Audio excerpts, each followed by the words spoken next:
Ghazali ni kok dia beritahu tu luar biasa. Kalau kau haji 50 kali kata dia. 50 kali haji tu berapa tu? Habis dah umur kita buat ibadah haji tu. Harta kita habis ibadah haji.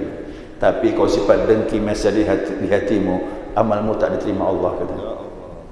Kena digerogoti pelan-pelan kayak api makan kayu bakar tu, kayu kering. Tu sifat dengki tu. Ini kau tak belajar ilmu zikir, tak tembus juga hati. Dikeluarkan penyakit di hati tu. La ilaha illallah, pukul di hati tu, luluh dia. Jadi penyakit tu bisa keluar kalau hati diisi dengan zikir. Pelan-pelan dia, insya-Allah.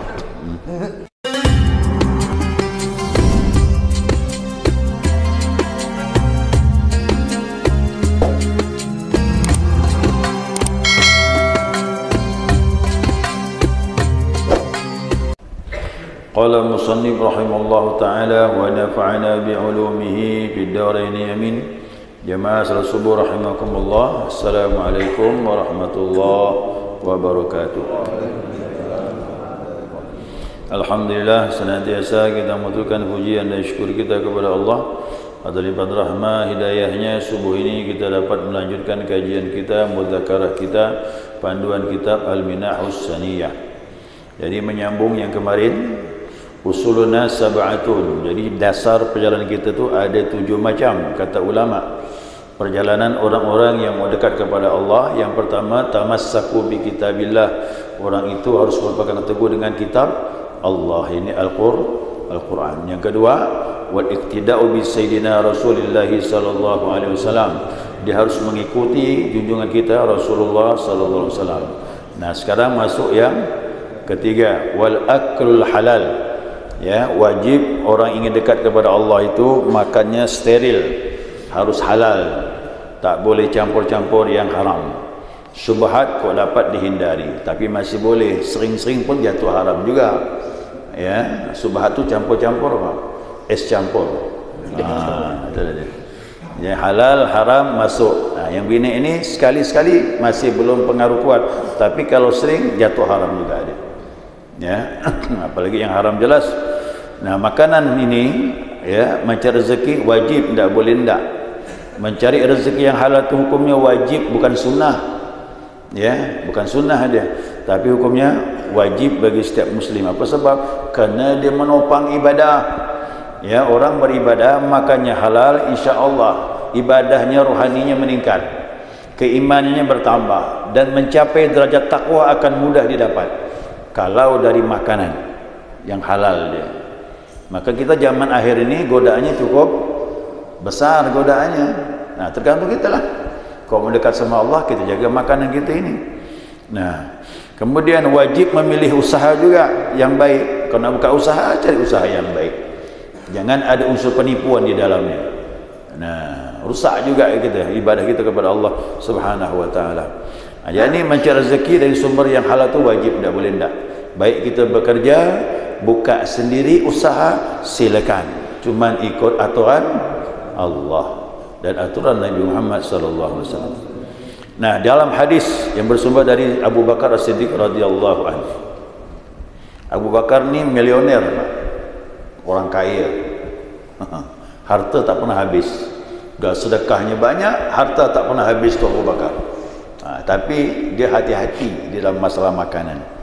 Dulu pernah saya sampaikan, orang beri dia susu tu kan, dipinum, lupa bertanya dari mana kau dapat. Yang memberi pun dia bilang aku pun tak tahu, kata dia. Itulah langsung dimasukkan jarinya ke kerongkongan, ditekan ke dalam, Pak, mual, muntah, keluar susu itu. Jadi dia belum mau jadi darah daging, lebih cepat dikeluarkan. Kita tak mungkinlah macam itu, ya kan? Nah, cuma kita ni hati-hati je lah, lihat sumbernya tu. Mudah-mudahan ya barang-barang yang halal.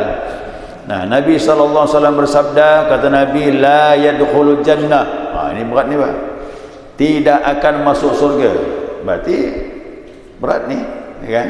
La yadkhulul jannata, tidak akan masuk surga jasadun ghudiya biharam, jasad yang dibesarkan dari barang yang haram. Jadi kalau dapat kita tumbuh dari barang yang haram, jangan harap bisa masuk surganya Allah Subhanahu wa taala. Ya, Sekali bagaimana? Sekali bagaimana?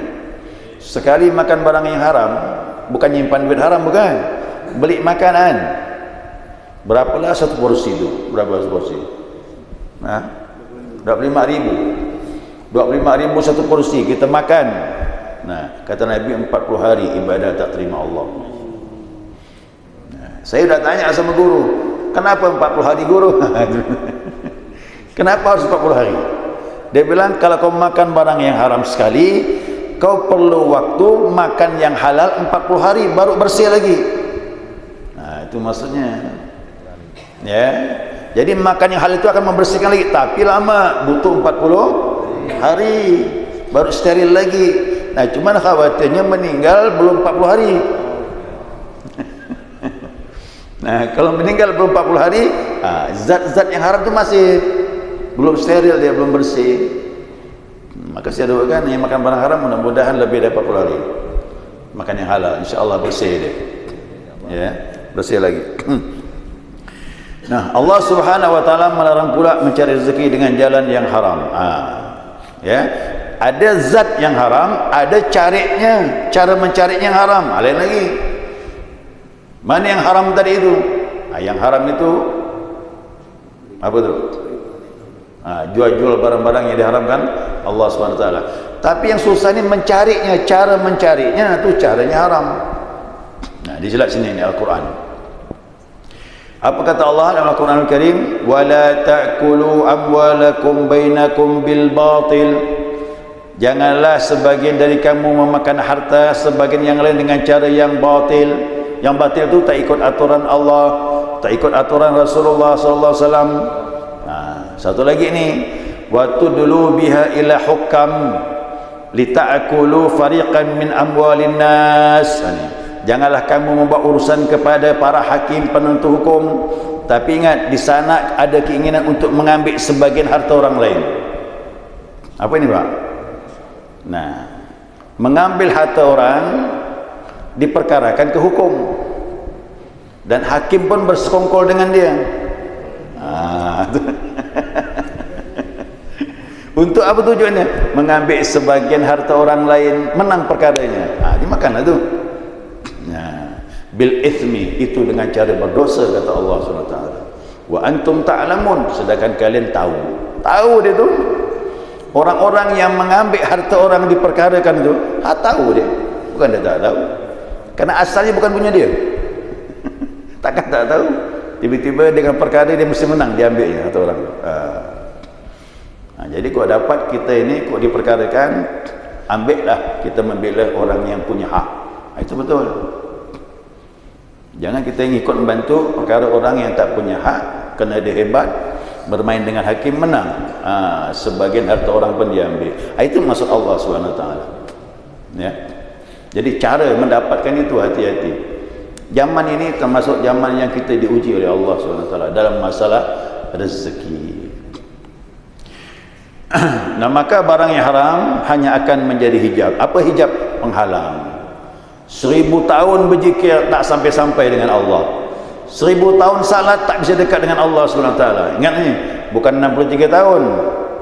63 tahun umur Nabi. Ini seandainya dipanjangkan umur kita seperti umur Nabi Nuh AS, hampir 1000 pun juga tak bisa dekat dengan Allah SWT kalau ini tak dijaga. Ini tahap awal ni ya. Orang ambil zikir, bertasawuf, mendekatkan diri kepada Allah, ibadah. Ini tahap awal. Kerana penopangnya makanan. Kalau makanan bersih, insya-Allah cahaya pun muncul. Dua ni hadis Nabi. Siapa makan barang yang haram, hatinya gelap. Perlu makan barang yang halal 40 hari baru dia steril. Siapa makan barang yang halal 40 hari saja, kata Nabi, setelah itu dia menjaga, maka nur cahaya masuk di hati dia. Nah, nur itu kita mau nur itu datang dari Allah Subhanahu wa taala. Dan janganlah kamu membawa ni mana tadi? Mana tadi? Ya. Bagi orang menginginkan kedudukan tinggi di sisi Allah Subhanahu wa taala. Oleh sebab itu, oleh sebab itu bagi seorang murid wajib menjaga diri dari hal tersebut. Seorang murid wajib menjaga diri, tapi juga bergantung guru. Tergantung guru juga. Murid ni kau tak diingatkan oleh guru, dia akan lupa. Nah, makanya dalam penyampaian kajian tu guru mengingatkan kepada murid-murid, ingat, nah, jangan salah langkah. Hati-hati mengambil sesuatu yang kau raih. Kalau Allah rida, ambillah. Kalau Allah tak rida, jangan kau ambil. Makanya guru tu bisa nampak kelihatan gimana guru beri support sama kita, meremehkan yang haram atau menganggap serius barang yang haram. Tu dia. Nanti guru tu ketahuan dari situ. Nah, tapi kalau guru abal-abalan dia tak hirau tu lah. Yang penting murid menyenangkan guru, selesai. Itu aja deh. Kan itu. Tapi kalau guru yang serius masalah ini, dia akan beri peringatan kepada muridnya. Hati-hati, aku capek menalkin kau ni, membimbing kau, tapi kalau makanan tak kau jaga, sulit untuk dekat dengan Allah Subhanahu wa taala.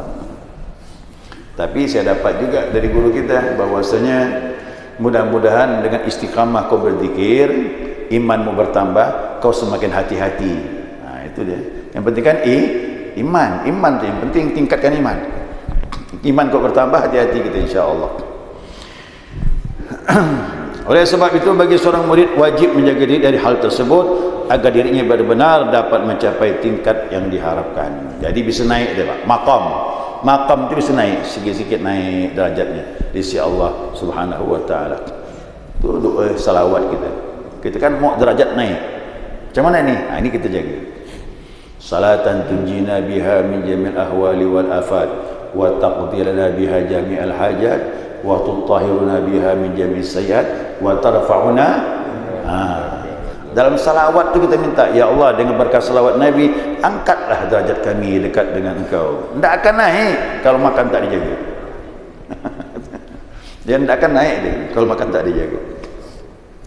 Kemudian masuk yang berikutnya, yakni wajtinabul ma'asi, wajib menjauhi daripada maksiat. Yang keberapa tu? Yang keempat. Masih ada tiga lagi minggu depan lah, ya. Yang keempat, menjauhi maksiat. Maksiat ni perbuatan dah jelas, Allah bisa bedakan, ni maksiat aku haramkan, ini yang boleh aku halalkan, kata Allah. Jadi kita tak boleh harus memilih. Yang maksiat tinggalkan, yang diperbolehkan ambil, kita lakukan. Apalagi maksiat hati. Maksiat fisik saja Allah cemburu.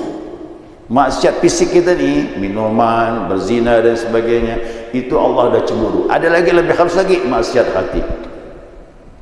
Maksiat tubuh ni begini, ya. Makanya kau dapat kita jangan bermaksiat dengan nikmat Allah. Tubuh kita ni kan nikmat. Nikmat ada dua. Ya, kata ulama bilang kita tidak pernah lepas dari dua nikmat saja. Yang pertama nikmatul ijad. Nikmat kita dijadikan Allah SWT. Kita tidak minta. Tidak ada makhluk yang minta dijadikan, tapi itu atas keinginan Allah. Dengan keinginan Allah kita jadi. Berarti nikmat kita dijadikan. Yang kedua nikmatul imdad, nikmat rezeki dan yang lain setelah kita dijadikan Allah Subhanahu wa taala. Bagaimana nikmatul ijad ini? Nikmatul ijad ini kita jadikan untuk ibadah kepada Allah. Nah, itulah pernah saya sampaikan, Nabi Muhammad SAW bukan hanya salat fardu, zikir dan sebagainya, tapi salat malam dia lama sujud, lantai basah. Aisyah bilang, ya Rasulullah, apa kau tangiskan lagi? Dosa kau yang awal, yang akhir sudah diampuni oleh Allah Subhanahu wa taala. Nabi bilang, afala ana abdan syakura. Apakah aku tak boleh jadi hamba yang bersyukur? Jadi orang yang beribadah itu bersyukur atas nikmat diri yang dijadikan Allah Subhanahu wa taala. Janganlah maksiat. Allah ciptakan kita ni bukan untuk melawan dia. Itu dia. Dalam sebuah khutbah Nabi, ya, Nabi pernah berkhutbah naik di atas mimbar. Ini Imam Muslim, riwayat Imam Muslim. Qama fa khataba fa athna 'ala Allah. Nabi berdiri berkhutbah di atas mimbar memuji Allah Subhanahu wa taala ila an qala, ya, sampai Nabi mengucapkan khutbah, ya ummata Muhammadin, hai umat Muhammad, hal min ahadin aghyaru min Allah, siapakah di antara kalian yang lebih cemburu dari Allah Subhanahu wa taala? Allah itu cemburu. Apa yang cemburu Allah? Ayyara abdahu au amatahu yazniyan, Dia cemburu kalau melihat hambanya laki-laki dan hamba perempuan berzina. Aku ciptakan kau bukan untuk ini, kata Allah. Pakai cara yang halal. Ada akad nikah. Itu cari redha Allah. Rasanya sama, perbuatannya sama, tapi ada yang dihalalkan, ada yang cari rezeki caranya sama, dapatnya sama, tapi ada yang dihalalkan, ada yang diharamkan. Semua begitu. Nah, kita ni hidup ni kan ikut aturan Allah lah. Kalau kita tak ikut aturan Allah, aduh, kita ni macam hewan lah. Ya, macam hewan kita ni, Pak. Tak jelas anak siapa. Ya, tak jelas ini anak siapa. Semuanya sama tu, Pak, perbuatannya, tapi cara dihalalkan itu yang kita ikut Allah Subhanahu wa taala. Ya ummat Muhammadin, hai umat Muhammad, kata Nabi. Nabi berkhutbah ni, tambah lagi. Lau ta'lamuhu ma'alam, kalau kau mengetahui apa yang aku ketahui, la tahiktum qalila, kau akan sedikit tertawa. Bagi wa baqaitum katsira, kau pasti banyak menangis. Kenapa? Akibat perbuatan kita nanti kau sangat banyak menangis, kata Nabi sallallahu alaihi wasallam. Alah hal ballautu, ketahuilah aku dah sampaikan, kata Nabi. Aku dah sampaikan yang kalian semua. Ini maksiat tubuh, tapi ada lagi maksiat. Inilah yang kita belajar lebih dahsyat. Maksiat hati lebih lagi. Yang mana tu? Ini penyakit hati, dengki, riak, apa lagi tu? Hasud dan juga sombong di hati. Di hati itu, inilah puncak pembahasan kita ini. Kalau secara fisik sudah bisa kita hindari maksiat, tapi maksiat hati ini lebih berat. Yo, macam mana ni, Pak? Penyakit dengki ni nak kita biarkan. Orang lain dapat nikmat, kita tak senang. Udah, penyakit dah habis dah. Al-hasad ta'kul hasanat. Dengki itu mengambil makanan daripada amalmu, habis digerogoti. Kama ta'kul narul khatab, sebagaimana api makan kayu kering, pelan-pelan habis. 5 tahun kita ibadah, ternyata kosong. 15 tahun kosong juga. Imam Ghazali ni, kok dia beritahu tu luar biasa. Kalau kau haji 50 kali, kata dia, 50 kali haji tu berapa tu? Habis dah umur kita buat ibadah haji tu. Harta kita habis ibadah haji. Tapi kau sifat dengki masih di hatimu, amalmu tak diterima Allah, kata dia. Kena digerogoti pelan-pelan, kayak api makan kayu bakar tu, kayu kering. Tu sifat dengki tu. Ini kau tak belajar ilmu zikir, tak tembus juga hati. Dikeluarkan penyakit di hati tu. La ilaha illallah, pukul di hati tu, luluh dia. Jadi penyakit tu bisa keluar kalau hati diisi dengan zikir. Pelan-pelan dia, insya-Allah.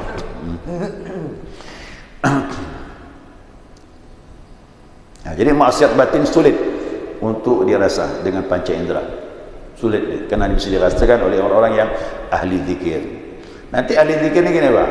Zikir ni semakin lama kita ulang-ulang ini, kita ini bukan melihat cacat orang, tapi melihat cacat diri sendiri. Itu yang uniknya zikir ni. Benar. Ya, begitu kita terus zikirnya, semakin kita melihat daripada lemahnya, cacatnya diri kita itu di hadapan Allah Subhanahu wa taala. Makanya ada hadis, orang yang dapat kebaikan, kata Nabi, dia melihat aib dirinya, bukan melihat aib orang lain. Ini enggak, kita ni aib orang lain kita periksa, Pak. Ya, aib kita lupa. Nah, ilmu tasawuf enggak ngurus orang, tapi ngurus diri sendiri. Bagaimana di hadapan Allah Subhanahu wa taala. Nah, perbuatan maksiat di samping menjadi penghalang bagi orang yang ingin dekat dengan Allah, makrifat, dan juga dapat menghapuskan amal. Mau dekat tak dapat, amal pun habis. Tadi lah digerogoti habis, sifat dengki dan sebagainya. Ya, jadi berapa tahun pun kita ibadah, luput sudah. Jadi ini wajib dijauhi. Nabi SAW bersabda, ini Nabi bersabda, kata Nabi, al-muhajir man hajar su'. Orang yang berhijrah itu siapa? Ya, ini orang yang meninggalkan kejahatan. Jadi makna hijrah itu meninggalkan yang tak baik menuju kepada yang lebih baik. Wal mujahid, siapa pejuang sebenarnya? Nah, kata Nabi, Al-mujahid menjahadah nafsah, yakni orang yang berjihad melawan dirinya sendiri. Ini Pak, diri kita ni susah melawannya. Zikir tu jihad lawan diri kita. Bangun malam tu jihad Pak lawan diri kita. Mau belajar ni pun jihad. Kalau tak kuat tak datang ni. Ya kan? Ni bersyukur ni yang mau datang ni. Di luar sana banyak yang tak mau datang. Ya kan? Di samping hidayah, jihad dia. Subuh-subuh datang ke masjid, jihad ni. Belajar lagi, jihad ni. Sampai terbit matahari. Sampai syuruk ni. Habis syuruk, salat lagi kita. Masya Allah. Mudah-mudahan semua kita dibimbing Allah. Ini nikmat ini kan? Ini nikmat Allah ni, luar biasa ni. Bisa bangun, bisa berjamaah, bisa taklim sampai terbit matahari, salat lagi, tak lama duha salat lagi, insya-Allah. Itulah berkah dari guru-guru tu. Amal ini berkah-berkah dari guru. Kita bisa tahajud, bisa subuh berjamaah, bisa zikir, bisa taklim, masya-Allah. Ya. Ini juga termasuk jihad. Jihad ini termasuk berat, lawan diri. Diri ini kalau tak dilawan, susah nak taat sama Allah. Ya. Orang bilang ala bisa kerana biasa. Itu Al-Habib Abdullah Al-Haddad dalam kitab An-Nasaih Diniyah, dia bilang semuanya pertama berat. Tak ada yang tak berat. Tapi kalau tak dicoba tak tahu. Kalau dicoba tak tahu. Nah, zikir tu berat Pak. 165. Tapi kalau dah tahu, insya-Allah bisa 300, bisa 400, bisa 500, bisa 1000, bahkan bisa lebih. Itu kelebihannya. Tahajud juga begitu. Pertama terpaksa, kedua biasakan, yang tiga suka. Aku dah suka, apa yang tinggal lagi tu? Gitu dia. Amal tu begitu, pakai proses dia. Tak mungkin menejut gitu, tak ada. Asalnya riak, nanti lambat laun jadi ikhlas. Riak dulu baru. Jadi tidak mungkin orang ibadah langsung ikhlas tu bohong, kecuali Nabi Muhammad SAW. Nabi Muhammad itu pilihan dari awal ya, dibimbing Allah. Dari remaja tak bisa maksiat. Ada satu riwayat Nabi remaja ni kawan, nama kat kawan kan. Kawan ni kan sering ngajak tempat-tempat yang tak betul. Dulu zaman jahiliyah tu, maaf ada night club. Night club ada yang perempuan nari tu, tari perut tu Pak. Itu udah ada zaman jahiliyah tu. Remaja Nabi tu diajak kawannya. Begitu mau diajak, Allah beri dia ngantuk matanya. Tidur lagi. Aku tak bisa begini, aku ngantuk Nabi tidur. Setiap diajak tu, dia beri Allah ngantuk matanya. Tapi begitu jadi Nabi, tak tidur Nabi. Bangun malam terus. Kerana Nabi itu dijaga oleh Allah SWT. Ya. Segera cukup, sudah dapat dipahami. Masih 3 lagi belum selesai itu.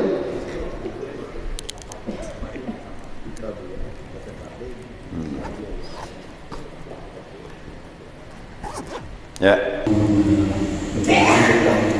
Tasawuf sendiri ini kan untuk kita yang sudah mengamalkan, kita ulama-ulama banyak yang disuruh dikatakan sufi, itu yang dasarnya ngomongnya Islam, keimanan dan ihsan. Yeah. Tapi istilah tasawuf sendiri itu bagi orang-orang yang sebagian ulama yang tidak, walaupun mereka melaksanakan, tapi mereka tidak mengaku ada tasawuf. Itu kita untuk istiqomah untuk bagaimana untuk ilmiah jelas lah. Ada hadis yang mengatakan kita zikir dahar manusia itu masing-masing pendapat, itu jelas mereka punya dalil. Untuk saya ini istilah itu kadang-kadang dia terkecoh dengan istilah. Saya sampaikan substansinya, intinya dulu. Kita lihat apa sih tasawuf itu. Tasawuf itu tasfiyatul qulub, pembersihan hati. Jadi kalau orang bilang tasawuf itu tak ada dalam Islam Pak, bagaimana kalau saya sebutkan ayat qad aflaha man zakkaha wa qad khaba man dassaha, beruntunglah orang yang mensucikan jiwanya dan merugilah orang yang mengotorinya. Ini kalimat ni, qad aflaha man zakkaha. Zakkaha tazkiyatun nafas, pembersihan jiwa. Oh, terimanya. Kalau saya bilang tazkiyatun nafas, pembersihan jiwa, itu betul ada. Itulah tasawuf. Cuma istilah saja. Nah, maulid tak mau terima ada Pak? Tidak ada zaman Nabi maulid. Tak boleh kata dia. Tanya dia, Siratun Nabawi, sejarah Nabi mau tak? Oh mau. Itulah maulid. Dia terjebak dengan istilah. Inilah kedangkalan pemahaman dia itu. Padahal substansinya itulah dia. Sama itu. Jadi susah memang Pak. Kalau orang udah tak senang tuh ada aja alasannya. Ada ya alasannya buat tak senang itu. Tapi kita jelaskan begini, kadang terima, kadang juga tidak. Ya, itu susah. Jadi asalnya hatinya terbuka dulu, nolkan dulu. Jangan berat sebelah. Kalau hati sudah membenci, nasihat apapun tak masuk. Nolkan dulu hati itu. Sama orang istihara ya, istihara itu nolkan dulu, jangan berat sebelah.